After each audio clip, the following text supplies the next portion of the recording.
शुक्लांबरधरं विष्णुं शशिवर्णं चतुर्भुजं प्रसन्नवदनं ध्याये सर्वविघ्नोपशान्तये अगजाननपद्मार्कं गजाननमहर्निशं एकदन्तं भक्तानां एकदन्तमुपास्महे। गुरुब्रह्मा गुरुविष्णु गुरुदेवो महेश्वरः गुरुसाक्षात् परब्रह्म तस्मै श्रीगुरवे नमः। गुरवे नमः। गुरुभ्यो नमः। सीताराम गुरुभ्यो रामदास गुरुभ्यो नमः। मातायै नमः। लक्ष्मी मातायै नमो नमः। ముందుగా ఈరోజు కార్తీక మాస పారాయణం ప్రారంభం. ఈరోజు 16వ తారీఖు ఆదివారం, నవంబర్ నెల 2024 సంవత్సరం. ఈరోజు కార్తీక మాస పురాణము 15వ అధ్యాయము ప్రారంభం. దీప ప్రజ్వలనసే ఎలుక పూర్వ జన్మ స్మృతితో నరూపము వచ్చుట. అంతటా జనక మహారాజుతో వశిష్ఠముని, జనక, కార్తీక మహాత్మ్యం గురించి ఎంత వివరించినను పూర్తి కానేరదు, కానీ మరి యొక్క ఇతిహాసము తెలియజెప్పేదను, సావధానుడవై ఆలోచింపమని ఇట్లు చెప్పాను. ఈ మాసమున హరినామ సంకీర్తనలు వినుట, చేయుట, శివకేశవుల వద్ద దీపారాధనను చేయుట, పురాణమును చదువుట లేక వినుట, సాయంత్రము దేవతా దర్శనము చేయలేని వారు కాలసూత్ర మనడి నరకమున బడి కొట్టుమిట్టాడుచు కార్తీక శుద్ధ ద్వాదశి దినమున మనసారా శ్రీహరిని పూజించిన వారికి అక్షయ పుణ్యము కలుగును. శ్రీమన్నారాయణుని గంధ పుష్పాక్షలతో పూజించి ధూపదీప నైవేద్యములు ఇచ్చిన ఎడల విశేష ఫలము పొందగలరు. ఈ విధంగా నెల రోజులు విడువక చేసిన ఎడల అట్టివారు దేవదుందువులు మ్రోగుచుండగా విమానం ఎక్కి వైకుంఠమునకు పోవుదురు.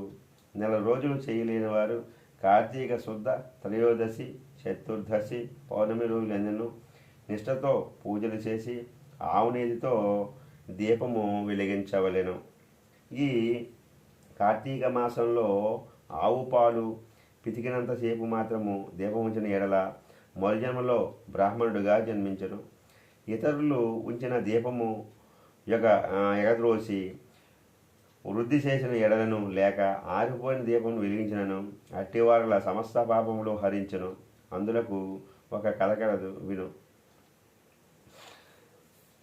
వశిష్ఠుల వారు ఇట్లు చెప్పుచూ ఉన్నారు. సరస్వతీ నదీ తీరమున శిథిలమైన దేవాలయం ఒకటి గలదు.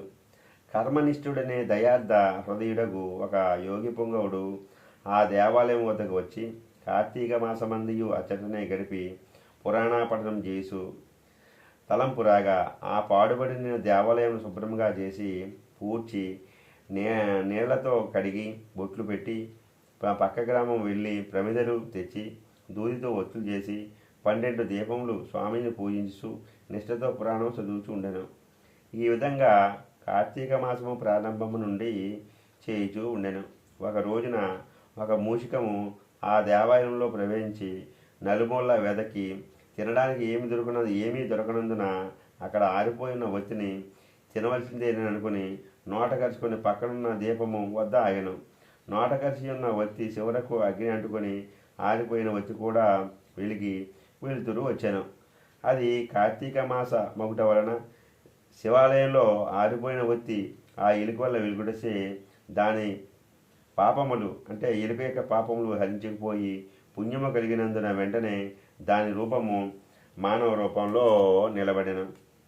ధ్యాననిష్టలో ఉన్న యోగి పుంగవుడు తన కన్నులను తెరిచి చూడగా ప్రక్కన ఒక మానవుడు నిలిచిండుటను గమనించి, ఓయి నీవెవ్వడవు, ఎందుకిటు నిలబడి ఉంటివి అని ప్రశ్నించగా, ఆర్య, నేను మూషికమును. రాత్రి నేను ఆహారంను వెతుక్కుంటూ ఈ దేవంలోని ప్రవేశించి ఇక్కడ కూడా ఏమీ దొరకనందున నెయ్యి వాసనతో నిండి ఆరిపోయిన వచ్చి తినని దాని నోట కలిసి ప్రక్కనున్న దీపం చేత నిలబడి ఉండగా నా అదృష్టం కొద్ది ఆ ఒత్తి వెలుగడిచే నా పాపములు పోయినందున కాబోలు వెంటనే పూర్వజన్మ మెత్తితిని. కానీ ఓ మహానుభావ, నేను ఎందుకు ఈ మూషిక జన్మ ఎత్తవలసి వచ్చినో దానికి కారణమేమిటో చెప్పమని